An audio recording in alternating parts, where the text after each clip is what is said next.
জয় হিন্দ, জয় Bharat, dear viewers, welcome to Bangla defence academy. Bangla defence academy YouTube চ্যানেলে তোমাদের সকলকে আবারও স্বাগতম। দেখো, আজকেও আমরা এসএসসি জিডি 2025 কে যে আমাদের এক্সাম চলছে, সেই এক্সামের জিকে এবং জিএস এর উপর যে প্রশ্নপত্রগুলি আসছে, দেখো 7 ফেব্রুয়ারি রয়েছে আমাদের ফার্স্ট এবং সেকেন্ড এবং থার্ড শিফটে আসা প্রশ্নপত্রগুলির আমরা আজকে অ্যানালাইসিস ভিডিও নিয়ে তোমাদের সামনে উপস্থিত হয়েছি। কি ভিডিও? আমাদের অ্যানালাইসিস। দেখো, অ্যানালাইসিস ভিডিও নিয়ে তোমাদের সামনে উপস্থিত হয়েছি। জিকে এবং জিএস এর উপর কি ধরনের প্রশ্নপত্র আসছে সেগুলোর উপর আমরা কি করছি, অ্যানালাইসিস ভিডিও কিন্তু তোমাদের সামনে তুলে ধরছি। দেখো কি রয়েছে, প্রথমটি এটি এই প্রশ্নটি আসছে যে ভারতনাট্যম কোন রাজ্যে উৎপত্তি হয়েছে। ভারতনাট্যম যে শাস্ত্রীয় নৃত্য রয়েছে আমাদের 8টি, তার মধ্যে ভারতনাট্যম যে আমাদের শাস্ত্রীয় নৃত্যটি রয়েছে সেটি কোন রাজ্য থেকে উৎপত্তি লাভ করেছে। তোমরা সকলেই জানো তামিলনাড়ু থেকে উৎপত্তি হয়েছে এই ভারতনাট্যম, কারণ এর আগে যে আমরা অ্যানালিসিস ভিডিও দেখেছি 4th, 5th এবং 6 নাম্বার যে আমাদের ফেব্রুয়ারিতে এসেছিল, ফার্স্ট, সেকেন্ড এবং থার্ড শিফটে আসা যে প্রশ্নপত্রগুলো এসেছিল, সেখানে আমরা দেখেছি যে ভারতনাট্যম অলরেডি চলে এসেছে পরীক্ষায় এবং সেগুলো সম্পর্কে তোমাদের পড়তে বলেছিলাম। এবং সেখান থেকে দেখো 7 শিফটে বা যে আমাদের ফেব্রুয়ারি রয়েছে সেখানে কিন্তু এই প্রশ্নটি দিয়েছে। তো দেখো, ভারতের মোট 8টি শাস্ত্রীয় নৃত্য রয়েছে, যেটা তোমাদের আমি বলেছিলাম। ভারতে মোট 8টি শাস্ত্রীয় নৃত্য রয়েছে। এই ভারতের 8টি যে শাস্ত্রীয় নৃত্যর উৎপত্তি স্থলগুলো আমরা এখন জেনে নিব। যেমন কি রয়েছে, দেখো প্রথমে রয়েছে ভারতনাট্যম, যেটা তামিলনাড়ু রাজ্য থেকে উৎপত্তি লাভ করেছে। এরপরে দেখো কত্থক, যেটা উত্তরপ্রদেশ থেকে উৎপত্তি লাভ করেছে। কথাকলি কেরালা থেকে, ওড়িশি ওড়িশা থেকে, মণিপুর থেকে, কুচিপুড়ি অন্ধ্রপ্রদেশ থেকে, মোহিনীঅট্টম কেরালা থেকে, তারপরে রয়েছে আমাদের শাস্ত্রীয় অসম থেকে। দেখো এই যে 8টা নৃত্য রয়েছে, মানে শাস্ত্রীয় যেটাকে আমরা ক্লাসিক্যাল ড্যান্স, সেগুলো কিন্তু আমাদের ভীষণ ইম্পর্টেন্ট। এবং এদের সঙ্গে যে যুক্ত ব্যক্তিবর্গ রয়েছে যারা বিভিন্ন পুরস্কারে সম্মানিত হয়েছেন, সেখান থেকে কিন্তু আমাদের প্রশ্ন আসে। তো এই 8টা যে শাস্ত্রীয় নৃত্য রয়েছে, অবশ্যই তোমরা এটা স্ক্রিনশট করে রাখো এবং এগুলি পড়বে। প্লাস এদের সঙ্গে যে সম্পর্কিত ব্যক্তিবর্গগুলো রয়েছেন, সেগুলো কিন্তু আমাদের ভীষণ ইম্পর্টেন্ট, যে আমাদের এক্সাম চলছে সেই পারপাসে। ঠিক আছে, এবার দেখো আরেকটি কি পয়েন্টস এখানে রেখেছি। ভারতের শাস্ত্রীয় নৃত্যগুলির মধ্যে ভারতনাট্যমকে সমস্ত শাস্ত্রীয় নৃত্যের বা নৃত্যশৈলীর জননী কিন্তু বলা হয়। ওকে, নেক্সট দেখো, তার আগে বলে রাখি, তোমরা যারা আমাদের এই চ্যানেলে একেবারেই নতুন, তারা অবশ্যই আমাদের চ্যানেলটিকে সাবস্ক্রাইব করে পাশে থাকা বেল আইকনটি কিন্তু প্রেস করবে। ঠিক আছে, ওকে। দেখো নেক্সট যে আসছে প্রশ্নটি, প্রথম পঞ্চবার্ষিকী পরিকল্পনা, ফার্স্ট 5 ইয়ার প্ল্যান, এর উদ্দেশ্য কি ছিল? এই প্রশ্নটা কিন্তু আসছে পরীক্ষায়। তো তোমরা সকলেই জানো কৃষির উপর, কারণ এর আগে যে আমি ভিডিওটি বানিয়েছিলাম অ্যানালিসিস ভিডিও, সেখানে তোমাদের বারবার করে আমি বলেছিলাম যে পঞ্চবার্ষিকী পরিকল্পনা A to Z তোমরা পড়ে যাবে এবং এখানেই বেশি জোর দিবে তোমরা, কারণ এখান থেকে বারবার কিন্তু কোশ্চেন এসএসসি জিডি করছে। এসএসসি আমাদের কি এই পঞ্চবার্ষিকী থেকে কিন্তু বারবার প্রশ্ন করছে। দেখো সেম আবার এই 7th যে ফেব্রুয়ারি রয়েছে, সেখানেও কিন্তু ফার্স্ট শিফটে এই প্রশ্নটি আসছে। দেখো 1951 থেকে 1999 সালের মধ্যে কতগুলি পঞ্চবার্ষিকী পরিকল্পনা হয়েছিল, সেটা তোমরা দেখতেই পাচ্ছ। অ্যান্সার আমি এখানে করে দিয়েছি, 7টি পঞ্চবার্ষিকী পরিকল্পনা হয়েছে। আমি আবার আজকে তোমাদের পঞ্চবার্ষিকী পরিকল্পনা 5 ইয়ার যে প্ল্যান রয়েছে, সেগুলি যেখান থেকে তোমাদের পরীক্ষা আসতে পারে সেইগুলি শুধু আমি তোমাদের দিয়েছি। দেখো আমরা 5 ইয়ার প্ল্যান কোন দেশ থেকে নিয়েছি বা কোথা থেকে নিয়েছি? অ্যাকচুয়ালি আমরা রাশিয়া থেকে নিয়েছি, বা রাশিয়া তখন ছিল ইউএসএসআর। ঠিক আছে, কারণ ইউএসএসআর যদি আমরা দেখি, ইউএসএসআর, হ্যাঁ, 1991 সালে কিন্তু টোটাল 14টা দেশে বিভক্ত হয়ে যায় এবং নাম হয়ে যায় পরবর্তীকালে রাশিয়া। ঠিক আছে, 1991 সালে, বোঝা গেল। তো ইউএসএসআর থেকে কিন্তু আমরা এই পঞ্চবার্ষিকী পরিকল্পনাটা নিয়েছি। আমাদের সেই সময়কার প্রধানমন্ত্রী কে ছিল? জওহরলাল নেহেরু ছিল। দেখো আমাদের প্রথম পঞ্চবার্ষিকী পরিকল্পনা ভীষণ ইম্পর্টেন্ট, সালটা তোমাদের পরীক্ষায় আসে 1951 থেকে 1956। দেখো এর উদ্দেশ্য কি ছিল? প্রথম পঞ্চবার্ষিকী পরিকল্পনার কৃষির উপর এটা বা কৃষির উন্নয়নের এর প্রধান লক্ষ্য ছিল সেই সময়, কারণ আমাদের দেশ কৃষি প্রধান দেশ, তাই তো। এবার দেখো এই যে মডেলটা কোথা থেকে নেওয়া হচ্ছে, এটা হচ্ছে হ্যারল্ড ডোনাল্ড মডেলের উপর ভিত্তি করে এই প্রথম পঞ্চবার্ষিক পরিকল্পনা কিন্তু গড়ে উঠেছিল। এটাও কিন্তু ভীষণ ইম্পর্টেন্ট, বোঝা গেল? পরীক্ষা কিন্তু বারবার তোমাদের দিয়ে দেয় হ্যারল্ড ডোনাল্ড মডেল। এবার দেখো জিডিপি লক্ষ্য বৃদ্ধির হার ছিল 2.1%, কিন্তু প্রকৃত বৃদ্ধি হয়েছিল 3.6। আমরা টার্গেট রেখেছিলাম 2.1%, কিন্তু আমাদের হয়েছিল কত? 3.6% কিন্তু হয়েছিল, ঠিক আছে। টার্গেটের থেকে আমরা বেশি একটু করেছিলাম, ঠিক আছে। জিডিপির পুরো নাম কি? গ্রস ডোমেস্টিক প্রোডাক্ট, জিডিপির পুরো নাম। ওকে, নেক্সট দেখো সেকেন্ড পঞ্চবার্ষিকী পরিকল্পনা, মানে দ্বিতীয় পঞ্চবার্ষিকী পরিকল্পনা, যেটা 1956 থেকে 61 সালের মধ্যে হয়েছিল, বোঝা গেল? এবার দেখো এই দ্বিতীয় পঞ্চবার্ষিকী পরিকল্পনার উদ্দেশ্য কি ছিল, লক্ষ্য কি ছিল? আমাদের শিল্প উন্নয়ন। ওকে, প্রথমটা কি দেখলাম? কৃষি উন্নয়ন, সেকেন্ডটা হচ্ছে আমাদের শিল্প উন্নয়ন। এটা কিন্তু ভীষণ ইম্পর্টেন্ট এই প্রত্যেকটা লাইনে কিন্তু। এবার দেখো এটি কার তত্ত্বাবধানে এই মডেলটা গড়ে উঠেছে? দেখো ভীষণ ইম্পর্টেন্ট, প্রশান্ত মহালানবিশ মডেলের উপর ভিত্তি করে। কার? প্রশান্ত মহালানবিশ মডেলের উপর ভিত্তি করে এটি গড়ে উঠেছিল। দেখো অলরেডি কিন্তু এটা সেকেন্ড শিফটে এসেছিল, 70 ফেব্রুয়ারি, বোঝা গেল? 70 ফেব্রুয়ারি সেকেন্ড শিফটে আসা প্রশ্ন। দেখো এই সময় জিডিপির লক্ষ্য আমরা কি রেখেছিলাম? 4.5%, কিন্তু প্রকৃত হয়েছিল কত? 4.27%, বোঝা গেল? মানে 4.5 আমরা টার্গেট রেখেছিলাম, কিন্তু 4.5 থেকেও একটু হলো কম হয়েছিল, মানে টার্গেটটা আমরা পূরণ করতে পারিনি। ওকে, নেক্সট দেখো থার্ড পঞ্চবার্ষিকী পরিকল্পনা বা তৃতীয় পঞ্চবার্ষিকী পরিকল্পনা, যেটা আমাদের হয়েছিল 1961 সালে এবং 1961 থেকে 66। অ্যাকচুয়ালি পঞ্চবার্ষিকী পরিকল্পনা মানে 5 বছরের জন্য, ঠিক আছে, যে পরিকল্পনা গ্রহণ করা হয়েছিল তাকে আমরা পঞ্চবার্ষিকী পরিকল্পনা বলবো। অ্যাকচুয়ালি এর উদ্দেশ্য কি ছিল? এই তৃতীয় পঞ্চবার্ষিকী পরিকল্পনার খাদ্য ও অর্থনীতিতে স্বয়ং সম্পূর্ণতা অর্থাৎ কৃষির উপর জোর দেওয়া হয়েছিল এই তৃতীয় পঞ্চবার্ষিকী পরিকল্পনায়। কিন্তু দেখো এটি কার তত্ত্বাবধানে গড়ে উঠেছিল এই তৃতীয় পঞ্চবার্ষিকী পরিকল্পনা? তোমরা অবশ্যই দেখে নিবে, গার্ডগিল যোজনার উপর এটা ভিত্তি করে তৈরি হয়েছিল, বোঝা গেল? গার্ডগিল যোজনার উপর। তাহলে প্রথমটা কি তোমরা দেখে নিবে, প্রথমটা দেখে নিবে, সেকেন্ডটা দেখে নিবে, থার্ডটা দেখে নিবে। এই প্রথম, দ্বিতীয় এবং তৃতীয় ভীষণ ইম্পর্টেন্ট, ঠিক আছে। হ্যারল্ড ডোনাল্ড মডেল, তারপর হচ্ছে আমাদের কি প্রশান্ত মহালানবিশ মডেল, আর হচ্ছে গার্ডগিল যোজনা, তাই তো। ওকে, এরপরে দেখো এটার জিডিপির লক্ষ্যমাত্রা কি ছিল? 5.6%, এবং প্রকৃত অর্থে হয়েছিল 2.4%। কারণ দেখো 1961 থেকে 66 মধ্যে, দেখো 1961 থেকে 66 মধ্যে আমাদের দেশের মধ্যে দুইটা যুদ্ধ লেগেছিল, আমাদের দেশের সঙ্গে চীনের, প্লাস আমাদের দেশের সঙ্গে পাকিস্তানের। দেখো আমি বলে দিচ্ছি, হ্যাঁ, 1962 হয়েছিল আমাদের, তাদের মধ্যে ভারত আর চীনের মধ্যে হয়েছিল। তাদের মধ্যে হয়েছিল 1962 সালে ভারত এবং চীনের মধ্যে, যদিও আমরা এই যুদ্ধে পরাজিত হয়েছিলাম এবং আমাদের আকসাই চীন চলে গেছিল। এরপরে দেখো 1965 সালে হয়েছিল ভারত আর পাকিস্তান, এই যুদ্ধে কিন্তু আমরা জিতে গেছিলাম।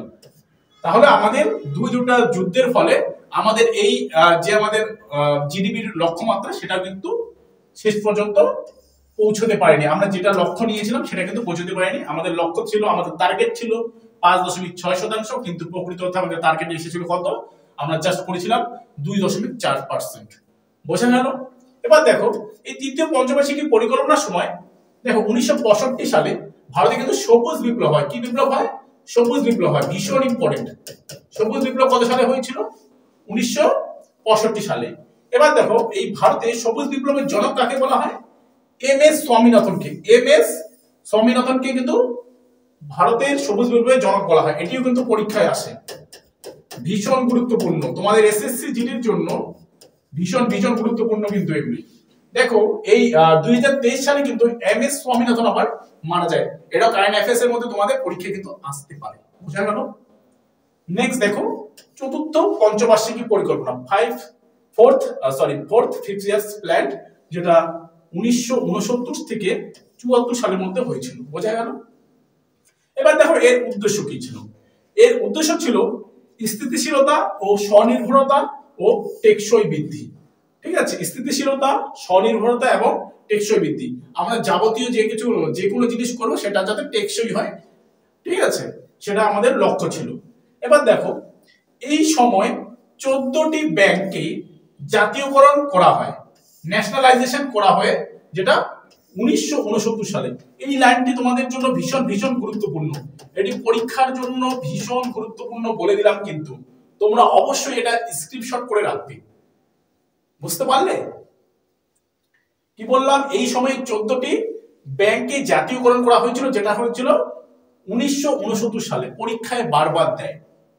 দেখো এই সময় 1970 সালে শ্বেত বিপ্লব হয়। কি বিপ্লব? শ্বেত বিপ্লব, যেটাকে আমরা হোয়াইট রেভলিউশন বলবো। কি রেভলিউশন বলবো? হোয়াইট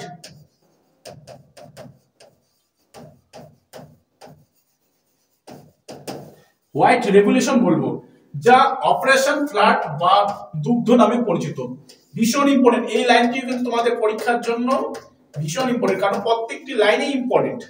ঠিক আছে, জিডিপি এর লক্ষ্যমাত্রা ছিল 4.4%, কিন্তু আমাদের প্রকৃত হতে হয়েছিল 4.8%। তার মানে ফোর্থ যে আমাদের বা 4 নম্বর যে আমাদের পঞ্চবার্ষিকী পরিকল্পনা যেটা লক্ষ্য ছিল, তার থেকে আমরা টার্গেটের থেকেও বেশি পরিমাণে চলে গেছিলাম।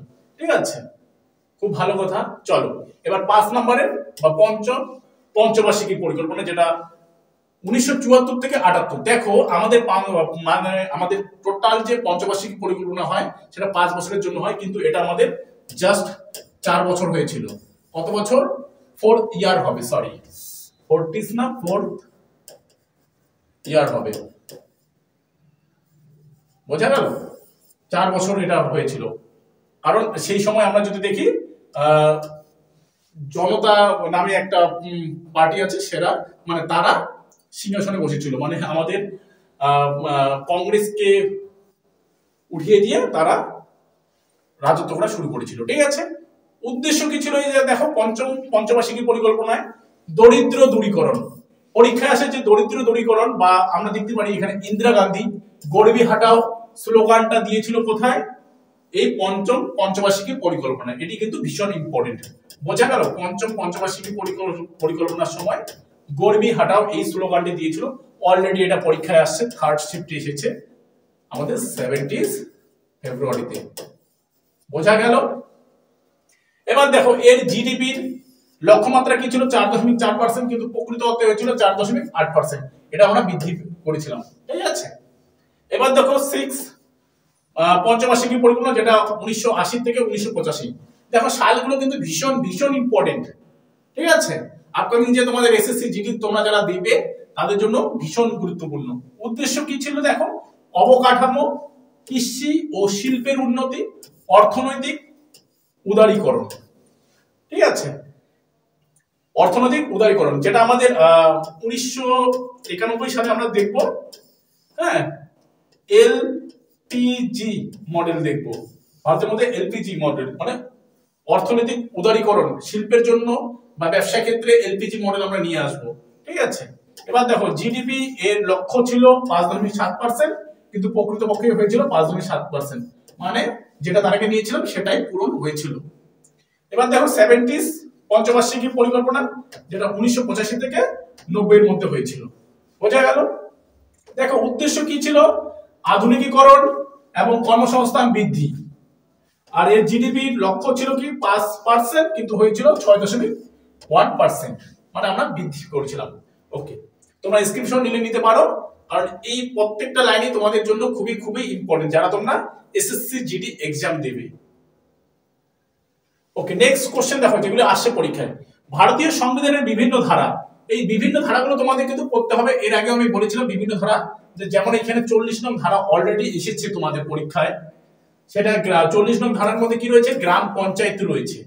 নেক্সট কোশ্চেন দেখো 2018 সালের সঙ্গীত নাটক একাডেমি তোমাদের আসছে, ঠিক আছে। তো বিভিন্ন সঙ্গীত নাটক একাডেমি যে রয়েছে সেগুলো সম্পর্কে তোমাদের বিস্তারিতভাবে পড়তে হবে, ঠিক আছে। এবার দেখো নেক্সট কোশ্চেন যেটা আসছে, ভারতের বিভিন্ন আন্দোলন, তার মধ্যে আমরা যদি দেখি খিলাফত আন্দোলন অলরেডি চলে এসেছে পরীক্ষায়, যে খিলাফত আন্দোলন কত সালে হয়েছিল, 1919 সালে। তার সঙ্গে সঙ্গে আমি কিছু গুরুত্বপূর্ণ যারা যেগুলি আন্দোলন রয়েছে সেগুলি কিন্তু তোমাদের দিয়েছি। যেমন দেখো বঙ্গভঙ্গ আন্দোলন 1905। তোমরা অনেকেই আমাকে জিজ্ঞাসা করতে পারো স্যার আপনি এত স্পিডে কেন বলছেন, কারণ আমি চাচ্ছি যে কম সময়ের মধ্যে যাতে তোমাদের বেশি ক্লাস নেওয়া যায়, বেশি তোমাদের ইনফরমেশন দেওয়া যায়, ঠিক আছে। কারণ তোমাদের সবারই পরীক্ষা যেহেতু সামনেই, তাই বেশি কথা বলবো না, বেশি ভিডিওটাকে বড় করব না, তাই তাড়াতাড়ি করার চেষ্টা করছি। বঙ্গভঙ্গ আন্দোলন 1905 সালে হয়েছিল। বঙ্গভঙ্গ আন্দোলন থেকেও পরীক্ষা এসেছিল যে বঙ্গভঙ্গ আন্দোলনের সময় ভারতের গভর্নর কে ছিলেন, ঠিক আছে। ভারতের গভর্নর কে ছিলেন, লর্ড কার্জন ছিলেন, ঠিক আছে। তো বঙ্গভঙ্গ 1905 সালে হয় এবং বঙ্গভঙ্গ রোধ হয় 1911 সালে। সেই সময় লর্ড হার্ডিংস এর আমলে হয়েছিল, ঠিক আছে। ওকে, নেক্সট দেখো অসহযোগ আন্দোলন ভীষণ ইম্পর্টেন্ট, 1920 সালে শুরু হয়েছিল। লবণ সত্যাগ্রহ আন্দোলন দেখো 1930 সালে হয়েছিল। ভারত ছাড়ো আন্দোলন 1942 সালে কিন্তু হয়েছিল। বোঝা গেল? বোঝাতে পেরেছি? এবার দেখো ভারতের বিভিন্ন উৎসব, তোমাদের এর আগেও বলেছি ভারতের বিভিন্ন উৎসবের মধ্যে এর আগেও পরীক্ষা এসেছে, যেমন কি কি রয়েছে, মানে গুরুত্বপূর্ণ very very important question plus answer গুলো নিয়ে আসছি। এগুলো কোশ্চেন তো আসছে, তো যেগুলো ইম্পর্টেন্ট আপকামিং পরীক্ষার জন্য সেগুলো নিয়ে আসছে। যেমন কেরালার মধ্যে কি উৎসব হয়, ওনাম হয়, বিশু হয়। তামিলনাড়ুর মধ্যে কি হয়, পোঙ্গল হয়। কর্ণাটকের মধ্যে উদাকি বিশু হয়। অন্ধ্রপ্রদেশের মধ্যে উদাকি হয়। এবার দেখো মণিপুর সজিপু চেরওয়াবা হয়। পশ্চিমবঙ্গের মধ্যে পয়লা বৈশাখ হয়। জম্মু এন্ড কাশ্মীরের মধ্যে নবরেহ হয়, ঠিক আছে। স্ক্রিনশট করে নাও তোমরা। নেক্সট দেখো মহারাষ্ট্রে কি হয়, গুড়ি পাদোয়া হয়। ঝাড়খণ্ডের মধ্যে সারহুল হয় মুন্ডা উপজাতিদের মধ্যে। দেখো অনেক কিন্তু উৎসব রয়েছে, যার মধ্যে আমি শুধু বেছে বেছে তোমাদের জন্য যেগুলি পরীক্ষায় আসতে পারে সেগুলি শুধু নিয়েছি, ঠিক আছে। এরপরে দেখো হিমাচল প্রদেশে দেখো হালদা উৎসব হয়। এই হালদা উৎসবটা কিন্তু তোমাদের পরীক্ষায় আসছে, এই 27 ফেব্রুয়ারিতে আসছে। বোঝা গেল? 27 ফেব্রুয়ারিতে আসছে তোমাদের এই হালদা উৎসব। কোন রাজ্যের উৎসব? তাহলে কি হবে, হিমাচল প্রদেশের উৎসব, ঠিক আছে। নাগাল্যান্ডের উৎসব হর্নবিল উৎসব, ভীষণ ইম্পর্টেন্ট।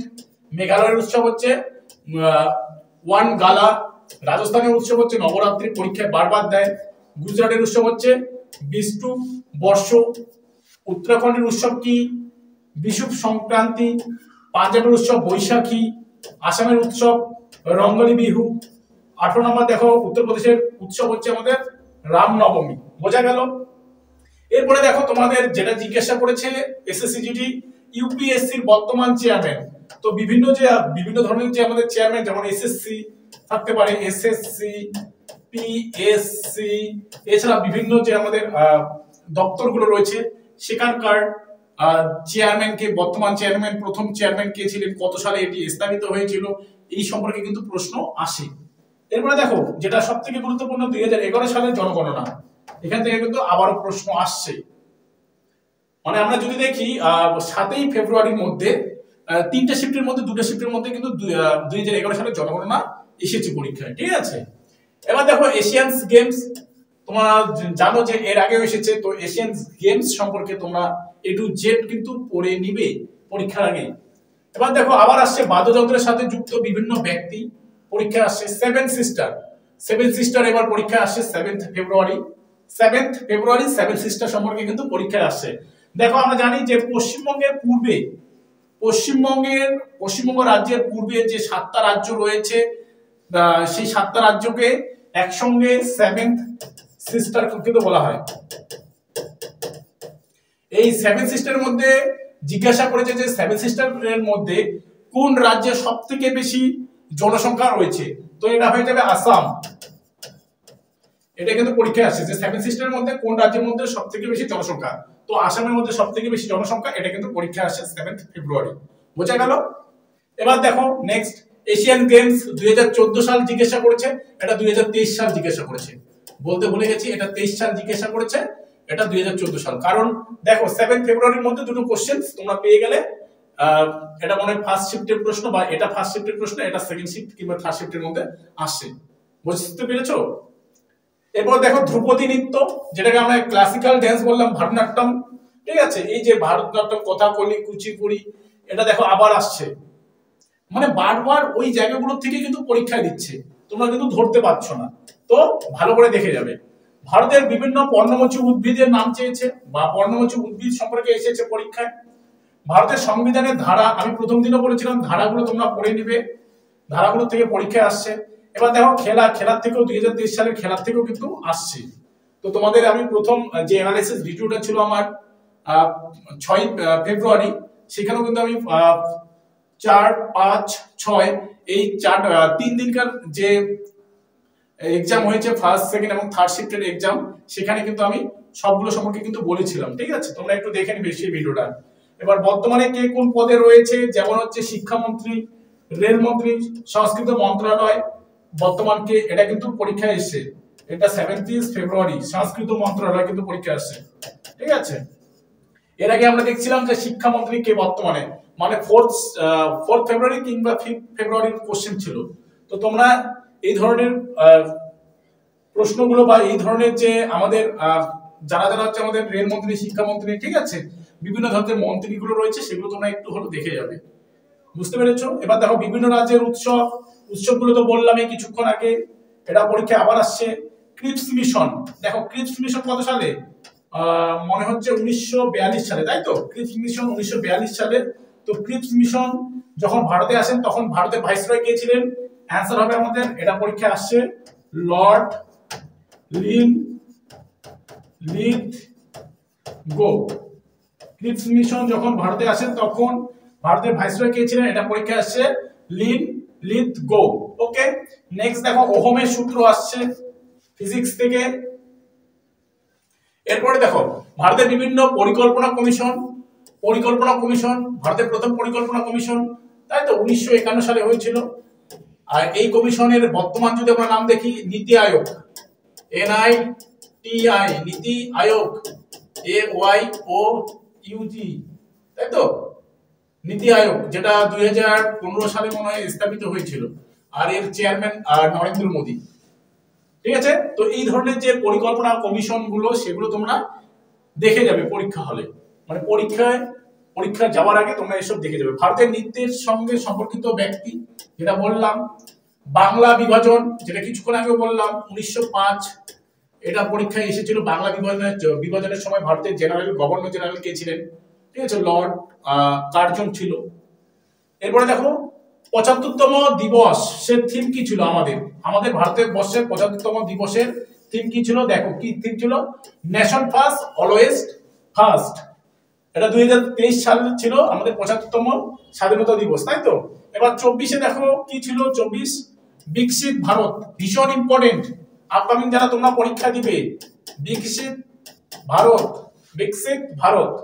এরপরে দেখো মিথেন গ্যাস কে আবিষ্কার করেন? এটা পরীক্ষায় আসছে তোমাদের, আলেসান্দ্রো ভল্টা, যেটা 1776 সালে তিনি মিথেন গ্যাস আবিষ্কার করেন। তো এই ধরনের প্রশ্নগুলো কিন্তু পরীক্ষায় আসছে, তোমরা একবার হলো দেখে যাবে। এবার দেখো ব্রহ্মপুত্র নদী সম্পর্কে আসছে। ব্রহ্মপুত্র নদী কোন দিক দিয়ে ভারতে প্রবেশ করেছে? তো পূর্ব দিক দিয়ে, এটা হচ্ছে আমাদের রাইট অ্যান্সার। ব্রহ্মপুত্র নদী সম্পর্কে পরীক্ষায় আসছে কিন্তু, ঠিক আছে? ব্রহ্মপুত্র নদী উৎপত্তি লাভ করে কোন দিক দিয়ে ভারতে প্রবেশ করেছে? এখানে অপশন ছিল পূর্ব, পশ্চিম, উত্তর, দক্ষিণ। তো পূর্ব দিক দিয়ে, বোঝা গেল, বা উত্তর পূর্ব দিক দিয়ে বলতে পারো। বৈদিক যুগ থেকে প্রশ্ন আসছে। এর আগের দিন আমি বলছিলাম যে বৈদিক যুগ থেকে তোমাদের পরীক্ষায় প্রশ্ন কিন্তু 100% আসবে, তো চলে এসেছে। এবার দেখো পুরস্কার থেকে আবার এসেছে। পুরস্কার এর আগে আমি বলেছিলাম 2011 সালে আবার জনগণনা, এটা আবার আসছে জনগণনা, ভীষণ ইম্পর্টেন্ট। তোমরা যারা এখনো জনগণনার ভিডিওটি আমার দেখোনি, তারা অবশ্যই প্লেলিস্টে গিয়ে, বাংলা ডিফেন্স একাডেমি চ্যানেলে প্লেলিস্টে গিয়ে তোমরা সেখান থেকে আমার এই জনগণনার ভিডিওটা তোমরা অবশ্যই দেখে নিবে। একবার না, বলছি না, তোমরা 8 থেকে 10 বার দেখে নাও, A to Z মুখস্থ করে নাও, ঠিক আছে। এবার দেখো 2024 সালে কোন রাজ্যে শিশু মৃত্যুর হার গড়ে সবথেকে বেশি, এটাও কিন্তু পরীক্ষায় আসছে। এবার এটা হয়ে যাচ্ছে আমাদের কি মধ্যপ্রদেশ। বোঝা গেল? তো এই ছিল আমাদের 27 ফেব্রুয়ারি তে আসা ফার্স্ট সেকেন্ড থার্ড শিফটের আসা প্রশ্নপত্রের অ্যানালাইসিস। ভিডিওটি যদি তোমাদের ভালো লেগে থাকে তাহলে অবশ্যই একটি লাইক করে বন্ধুদের মাঝে শেয়ার করবে।